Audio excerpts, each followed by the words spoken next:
Hello and welcome to the international round up. तो आज हम बात करेंगे मर्सनरीज़ के बारे में। मर्सनरीज़ जो हैं ये किराए के फ़ौजी हैं और ये इशू जो है इसलिए आजकल हाईलाइट है कि जो रशियन यूक्रेन वार है इसमें दोनों एंड रशिया भी और यूक्रेन भी जो है ये फॉरेनर को रिक्रूट कर रहे हैं अपनी आर्मी में।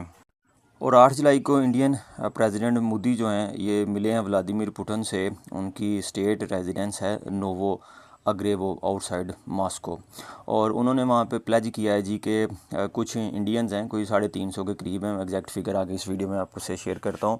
और उनसे कहा है जी कि उनसे गलती हो गई है, उन्होंने जो है वो आपको वार में ज्वाइन किया है यूक्रेन वार में, तो आप उनको जो है वो फ्री कर दें। ज़ाहिर है ये कॉन्ट्रैक्ट होता है तो उनका कोई एनुअल कॉन्ट्रैक्ट होगा, वो जब ख़त्म होगा तो फिर ही वो डिस्चार्ज होंगे। लेकिन व्लादिमीर पुतिन ने जो है वो उसको यकीन दहानी करवाई है कि वो एज़ सुन एज़ पॉसिबल जो है उनको डिस्चार्ज करने की कोशिश करेंगे। अब यहाँ पे आप देखें तो इमरान खान साहब अपने दौरे हुकूमत में जब जाते थे तो वो वहाँ पे उस मुल्क में जो है वो अपने कैदियों की बात करते थे। जैसे सऊदी अरबिया का वाक़या जो वो बड़ा मशहूर है। तो अब मोदी साहब जो हैं ये अपने फ़ौजियों को वापस लाने के चक्करों में हैं।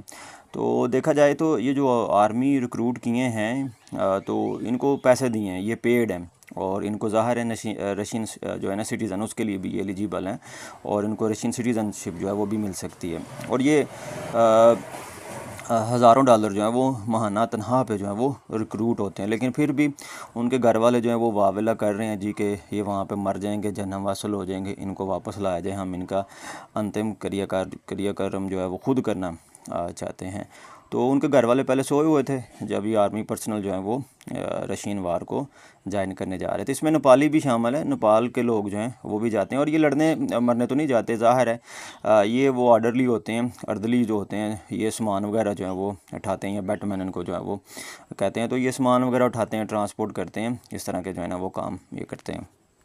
तो अब यहाँ पे जहन में ये सवाल पैदा होता है जी कि क्या रशियन में जो है वो सोल्जर कम हैं या यूक्रेन में सोल्जर कम है। तो ऐसा नहीं है। दुनिया में जब भी जंगें होती हैं, दुनिया के बेशुमार ममालिक हैं वो फॉरेनर को रिक्रूट करते हैं, यानी कि वो अपनी रिक्रूटमेंट ओपन करते हैं और उसमें जो है वो एक ओपन कॉल होती है। ठीक है जी, कोई भी जो है वो उसमें एज लिमिट होती है, आमतौर पर 18 से 35 है या 30 है, या कुछ ममालिक में जो इवन 40 से अबव भी है। तो वो आएँ, अप्लाई करें और हमारी आर्मी को जो है वो ज्वाइन करें, वो आर्मी का हिस्सा बने। बल्कि कुछ ममालिक में तो ज़ाब्ता तौर पे ये फ़ॉरेन लीजन नाम के जो हैं वो कुछ कंपनीज़ हैं जिसमें वो फॉरेनर को ही रिक्रूट जो है वो करते हैं। वर्ल्ड वार 1 में, वर्ल्ड वार 2 में जो है ऐसा जो है वो बड़ा देखने में आया है कि बरतानिया ने दूसरी साइड पे जर्मनी ने जो है वो दूसरे ममालिक के जो लोग हैं उनको वॉलंटरली या पेड जो है उनको भर्ती किया अपनी आर्मी में। तो अभी रशिया भी ये कर रहा है और यूक्रेन भी ये कर रहा है। और अच्छा जी, अब इसमें जो है ना नेपालीज़ जो हैं वो तकरीबन 14,000 से 15,000 अभी तक फ्रंट लाइन पे जो है वो लड़ रहे हैं ये रशिया की तरफ से यूक्रेन के ख़िलाफ़। और इसमें रशिया जो है उसने अपने कवानीन में काफ़ी ज़्यादा जो है वो नरमी भी की है। जैसे पहले एक जो है इसकी शिक ये थी कि आपको रशियन लैंग्वेज आनी चाहिए, लेकिन अब जो है 2022 में गालबन इस शिक को जो है वो ख़त्म कर दिया गया कि रशियन लैंग्वेज आना जो है वो ज़रूरी नहीं है। तो जो रशियन गवर्नमेंट लास्ट ईयर उसने अनाउंस किया था जी लक्रेटिव पैकेज फ़ॉरन के लिए, और इसमें जो है तकरीबन $2,000 जो है पर मंथ इनकी सैलरी जो है वो कही गई थी। उसके बाद इनको फास्ट ट्रैक जो है वो रशियन सिटीज़नशिप जो है उसका कहा गया था। और इस साल मार्च में जो इंडियन सीबीआई है, सेंट्रल ब्यूरो ऑफ इन्वेस्टिगेशन, उसने 35 ऐसे केसेस को आइडेंटिफाई किया गया था जिसमें ये कहा गया था जी कि ह्यूमन ट्रैफिकिंग नेटवर्क जो है वो बड़े एक्टिव हैं और वो इंडियन को भर्ती कर करके जो है वो महाज जंग पे भेज रहे हैं। अब यहाँ पे सवाल ये पैदा होता है जी कि हम तो जो है वो बड़ा ज़्यादा compete करते हैं इंडिया के साथ, उसको कॉपी करने की भी कोशिश करते हैं। तो इस मामले में हमने क्यों नहीं कॉपी किया।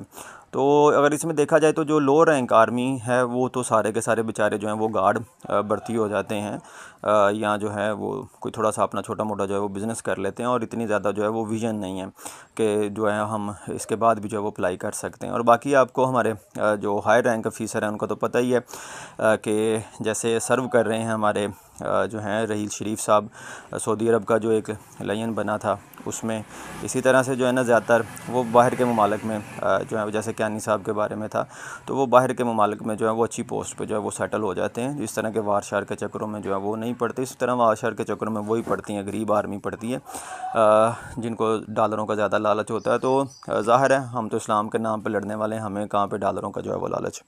और वैसे भी हमने तो उस साइड पे जाना था जिस साइड पे अमेरिका ने जो है वो हमें आर्डर देना था, तो ज़ाहिर है अमेरिकन तो नहीं चाहेंगे कि हम जो है वो रशिया से जाके रशिया की साइड से लड़ें। हाँ, ये ज़रूर वो चाहेंगे कि हम यूक्रेन को जो है वो ज्वाइन करें, जैसे कि यूक्रेन को जो है वो गोले सप्लाई करने का और यूक्रेन से गंदम ख़रीदने की जो है वो बातें हो चुकी हैं, लेकिन अभी तक अमेरिका ने ऐसा जो है वो ऑर्डर नहीं दिया।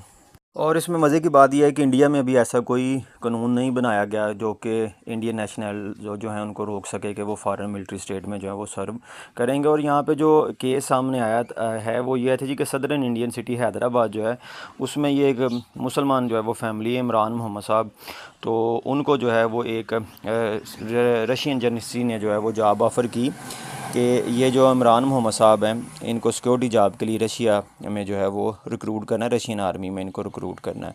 तो ये वहाँ पे गए और बाद में इनके घर वालों से रब्ता नहीं, तो इनके घर वालों ने जो है वो फिर इसके बारे में जो है वो केस दर्ज करवाया जी कि देखा जाए कि हमारा भाई जो है वो कहाँ पे गया।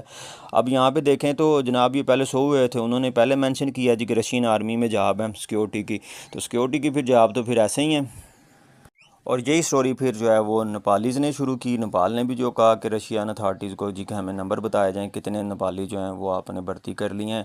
और जो कुछ वापस आए नेपाली फ़ाइटर उन्होंने ये कहा जी कि हमें धोखा दिया गया, हमें कैनन फूड जो है कैनन फूडर के तौर पे जो है वो वार में यूज़ किया गया है।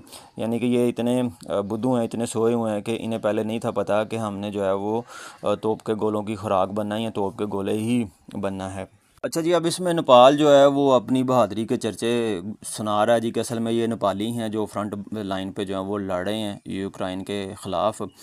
और इसमें जो है कुछ एक नेपाली जो है वो वापस आया, उसका नाम है जी रामचंद्रा कदका। ये जो रामचंद्रा कदका है ये वापस आया और इसने CNN को जो है वो रिपोर्ट किया जी कि 2 हफ्तों की ट्रेनिंग के बाद जो है इसको फ्रंट लाइन पे भेजा गया बखमुत टाउन में, ईस्टर्न यूक्रेन में ये है। वहाँ पे जो है वो बड़ी ज़्यादा जो है वो फ़ाइट चल रही है रशिया और यूक्रेन के दरमियान। और ये बंदा जो है वो उसके बाद ये ज़ख्मी होने के बाद ये वापस आया। और उसका कहना है जी कि मैंने रशियन मिलिट्री जो है वो मज़े के तौर पे ज्वाइन नहीं थी की, not for sake of for the player, लेकिन मेरे पास जो जॉब अपॉर्चुनिटी थी वो नेपाल में नहीं थी। लेकिन ये फ़ैसला भी जो है वो ठीक नहीं था, ये फ्रंट लाइन पे जाके जो है वो इसको बंदे को ख्याल आया। अच्छा, यहाँ पे अब आप एक अप्रोच देख लें कि हमारे एक रिटायर्ड आर्मी ऑफिसर थे, तो उन्होंने को इसी तरह से जॉब का झांसा दे के जो है ना वो अगवा कर लिया गया, गालबन श्रीलंका से उनको अगवा किया गया। ये चंद साल पहले का वाक़या है, कोविड के बाद का वाक़या या कोविड के दरमियान का वाक़या है। तो उसमें यही कहा गया जी कि इसके पीछे इंडियन आर्मी है, रहा है, उन्होंने ये काम किया है। लेकिन इसके बारे में कोई ज़्यादा एक्टिव रिस्पांस जो है वो नहीं दिया गया। तो ये भी देख लें अप्रोच है कि वो इंडिया अपने चंद 100 बंदों के लिए, इसी तरह से नेपाली जो हैं वो अपने 15,000 से 12,000 लोगों के लिए जो है ये फ़ाइट कर रहे हैं। और रशिया को जो है वो मना रहे हैं कि भाई हमारे बंदों के साथ धोखा हुआ, इन्हें दिखाया कुछ गया था और बताया कुछ गया था, तो आप इनको रिलीज़ कर दें। तो अब ये 2022 में ये अल जज़ीरा जो है उसकी ख़बर है कि 2022 में रशियन प्रेसिडेंट व्लादिमीर पुतिन ने जो है ये प्लान पेश किया था जी कि फ़ॉरेन वॉलंटियर जो है उनको ज्वाइन करवाया जाए रशियन आर्मी में। तो इसमें नेपाली जो है उसका कहना है जी कि उसमें नेपाली हैं, ताजिक हैं, अफ़गानी। अच्छा, इसमें जो है ना ये कहा गया था व्लादिमीर पुतिन की जानब से कि जो सीरिया है, शाम जो है उसके फ़ाइटर जो हैं उनको रिक्रूट जो है वो किया जाए रशियन आर्मी में। लेकिन बहरहाल शुरू के दिनों में जो हैं ये जो कंट्रीज़, मुस्लिम कंट्रीज़ जो हैं वो आज़ाद हुई रशिया से, उज़्बेकिस्तान, तुर्कमानिस्तान, किर्गिस्तान, काज़ाकिस्तान, इनके लोग जो हैं वो ज़्यादा इन्होंने ज्वाइन किया रशियन आर्मी को। अच्छा जी, नेपाल, इंडिया, श्रीलंका जो है इनके रशिया को ज्वाइन करने के पीछे जो है वो रिसर्चर यही क्लेम कर रहे हैं जी कि इनके अपने यहाँ जो है वो सिचुएशन जो है वो बेहतर नहीं है, गुर्बत है, बेरोज़गारी है, महंगाई बहुत ज़्यादा है, इस वजह से जो लोग हैं वो ज्वाइन करते हैं। और इसमें जो है एक सोल्जर ने, श्रीलंकन सोल्जर है, उसने अल जज़ीरा को ये बताया जी कि तकरीबन टैक्स कटने के बाद जो है ना उसको महीने के बाद जो है वो $65 जो है वो मिलते हैं। ज़ाहिर है ये लो रैंक में होगा, नहीं तो रशिया तो कहता है जी कि हम $2,000 जो है उस पर रिक्रूट करते हैं, ये मंथली $2,000 पे जो है वो रिक्रूट करेंगे। तो पाकिस्तान में सुनने में आता है जी कि पिछले साल जो है वो 7 लाख लोग चले गए, 4 लाख इस दफ़ा 4 लाख चले गए। और अभी जो है वो टिकटों पे जो है वो टैक्स बढ़ा दिया है ताकि जो जाने वाले हैं वो जाएं। तो महंगी टिकट ख़रीदें, महंगी टिकट ख़रीदने से शायद डर जाएँ और ना बाहर जाएँ, और अगर जाएँ तो चलें पाकिस्तान के ख़जाने को फ़ायदा हो, ताकि हमारे सियासतदानों की, हमारी इस्टेब्लिशमेंट की, हमारी अदलिया की जो है वो अय्याशियाँ जो है वो बरकरार रहें, क्योंकि बाहर जाकर उन्होंने वापस पैसे तो भेजने ही है, पाकिस्तान में जो है उनकी फैमिलीज़ ने रहना है, तो उनके लिए पैसे तो आएंगे। तो चलें हमें जो है वो एक फ़ॉरेन रिज़र्व जो हैं वो भी मिलेंगे, फ़ॉरेन एक्सचेंज जो है वो भी मिलेगा। अच्छा जी, अब जो नेपाल की सूरत हाल है उसमें ये कहा जाता है जी कि नेपाल में तकरीबन जो सालाना इनकम है वो 1000 जो है वो डॉलर है, जबकि जो रशियन एडवर्टीज़मेंट आती है उसमें 4000 डॉलर एक महीने के जो है वो कहा जाता है। सबको ज़ाहिर इतनी नहीं मिलती, वो उनके रैंक के हिसाब से जो है वो उनको पे दी जाती है, लेकिन फिर भी वो नेपाली पे से जो है वो ज़्यादा बेहतर होती है। श्रीलंकन जो पर्सनल हैं वो ज़्यादातर जो है वो यूक्रेन की साइड से जो है वो लड़ रहे हैं, और इसमें जो है ना 20 श्रीलंकन जो हैं वो अभी मारे गए हैं, जिसकी वजह से ये इशू जो है वो श्रीलंका की साइड से काफ़ी ज़्यादा वो जो है हाईलाइट हुआ है। और यहाँ पे एक इंटरेस्टिंग और फैक्ट ये है जी कि जो टिकटॉक है उसका सहारा लिया गया है ये नेपाल, श्रीलंका और इंडिया से जो है वो रिक्रूट करने के लिए। और यहाँ पे वो कहती हैं जी, जो अथॉरिटीज़ हैं वो कहती हैं कि इन्होंने जो है जब वो टिकटॉक के लिंक को जो है वो उसको सर्च करते हैं तो हेमल मैंगेकिया जो है 23 साल का, ये इंडियन है सूरत में, और ये जो है ये रशियन आर्मी के लिए जो है वो भर्ती करता है। तो अब यहाँ पे देखें पाकिस्तान में जो है वो एक्स जो है वो बैन है, लेकिन हमारे जो है ना प्राइम मिनिस्टर साहब वो आए दिन वीपीएन लगा के जो है वो एक्स पे ट्वीट करते रहते हैं, जैसे उन्होंने अभी ब्रिटिश के जो प्रेसिडेंट थे, यूके के प्रेसिडेंट जो थे, उनको जो है वो मुबारकबाद दिया। और मुनाफिकत देखें, कहते हैं जी कि जो वीपीएन हम लगाते हैं वो पेड होता है, सरकारी खर्चे से जाता है, आपके हमारे टैक्सों से जाता है, लेकिन आम बंदे के लिए जो है वो एक्स बैन है, क्योंकि एक्स से जो है ना वो बड़ी ज़्यादा पीटीआई के जो वारियन हैं वो यला मचाते हैं और उनको कंट्रोल करना मुश्किल काम हो जाता है। अच्छा जी, अब ये जो ट्रैवल एजेंसीज़ हैं जो रिक्रूट कर रही हैं वो भी अच्छा खासा लूट रही हैं। मसलन एक नेपाली बंदा जिसको रिक्रूट किया था, गया था अक्टूबर 2023 में, वो कहता है जी कि ट्रैवल एजेंसी ने उससे 9000 डॉलर जो है वो लिए हैं, बदले में 3000 डॉलर जो है उसका वादा किया गया था। अब ये एक बंदा है जी निपुना सिल्वा, ये 9 साल श्रीलंका आर्मी में रहा है, और इसने 4000 जो है वो डॉलर कर्जा उठा के एजेंसी को दिया, और उसके बाद जो है इसने रशियन आर्मी को जो है वो ज्वाइन किया। इसी तरह से जो है सूरत इंडिया में जो मंगोकिया है, इसने 3600 डॉलर जो है वो दिए और बदले में 1800 डॉलर की जो है वो जॉब ली। अच्छा जी, रशिया पहुंचने के बाद इनसे 1 साल का जो है वो आर्मी में सर्व करने का कॉन्ट्रैक्ट जो है वो फिल करवाया जाता है। अच्छा जी, इसमें जो रिक्रूटर वापस आए उनका ये भी कहना है जी कि हमें 3 माह की ट्रेनिंग जो है वो पेपर पे साइन करवाई जाती है, लेकिन सिर्फ 1 माह की ट्रेनिंग जो है रास्टोव रीजन है southern south western Russia bordering Ukraine में, तो वहाँ पे इनको 1 माह की जो है वो ट्रेनिंग दी जाती है। चलें 1 माह की ट्रेनिंग जो है वो भी इनाफ है इनके लिए। अब एक बंदा है जी 34 साल का श्रीलंकन है, रत्ना करकी। इसका ये कहना है जी कि असल में हमें चंद दिनों की यहाँ कह लें कि 1 हफ़्ते की ट्रेनिंग जो है वो दी जाती है और फिर हमें फ्रंट लाइन पे फेंक दिया जाता है, और रशियन जो है वो सिर्फ हमें पीछे से जो है वो कमांड करते हैं, और आगे जो है वो हम एक शील्ड का जो है वो काम करते हैं। और भाई जिन्होंने पैसे देने हैं उन्होंने फिर आपसे काम भी जो है वो करवाना है। अब वो आपके आगे होकर डाल तो नहीं बनेंगे, अपने सीने पर तो गोली नहीं खाएंगे ना, वो आपको ही आगे करेंगे। भंडारी साहब कहते हैं जी मैंने वहाँ से भागने की कोशिश की तो मुझे उन्होंने पकड़ लिया और पकड़ के छितर मारे। ज़ाहिर है भाई, जिन्होंने इन्वेस्ट किया है वो आपको भागने फिर थोड़ी देंगे। इसी तरह से श्रीलंका के जो सिल्वा साहब हैं, इन्होंने जो है अपने घर 1640 डॉलर जो है वो भेजे रशिया से, और फिर अगले दिन जो है ये एक ड्रोन अटैक में जो है ये पूरे हो गए। अच्छा जी, अब जो रशियन आर्मी ने अपनी अमेंडमेंट्स की हैं, ये 16 सितंबर 1999 का जो है ये एक कानून है, जिसमें ये कहा गया था जी कि फ़ॉरनर जो है वो रशियन आर्मी को ज्वाइन कर सकते हैं जिनकी उम्र 18 से जो है वो 30 साल और 5 साल का वो कॉन्ट्रैक्ट करेंगे, और नेवी में जो है वो नॉन कमीशनड ऑफिसर के लिए 1 साल का कॉन्ट्रैक्ट जो है वो करेंगे। लेकिन व्लादिमीर पुतिन जब से जंग में गए हैं तो उन्होंने फिर इसको नरम किया और उन्होंने जो है अपर लिमिट वो 40 साल कर दी, और इसमें जो है फिर कहा गया कि जो बंदा 6 माह तक महाज जंग पे लड़ेगा उसको और उसकी फैमिली एलिजिबल होगी रशियन सिटीज़नशिप के लिए अप्लाई करने के लिए। और इसमें जो कॉन्ट्रैक्ट की मुद्दत थी पहले वो 5 साल थी, उसको फिर कम करके जो है वो 1 साल जो है वो कर दिया गया। अच्छा जी, अब इसके नतीजे में जो है वो बड़ी हैरानकुन जो है वो तादाद है। मसलन central Asia, Uzbekistan, Tajikistan, Kyrgyzstan से 2023 में 3.5 मिलियन से ज़्यादा लोग जो हैं वो रशिया में आए आर्मी को ज्वाइन करने के लिए।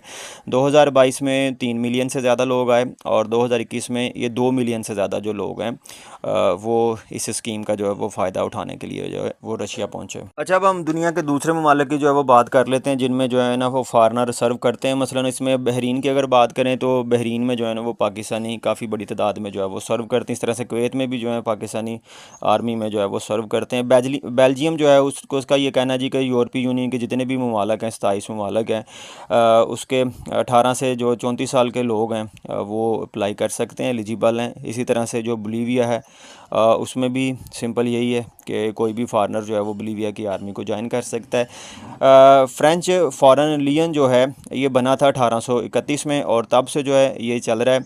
और इसमें जो उम्र की लिमिट है वो 17.5 साल से 39.5 साल तक जो लोग हैं वो इस ग्रुप को ज्वाइन कर सकते हैं।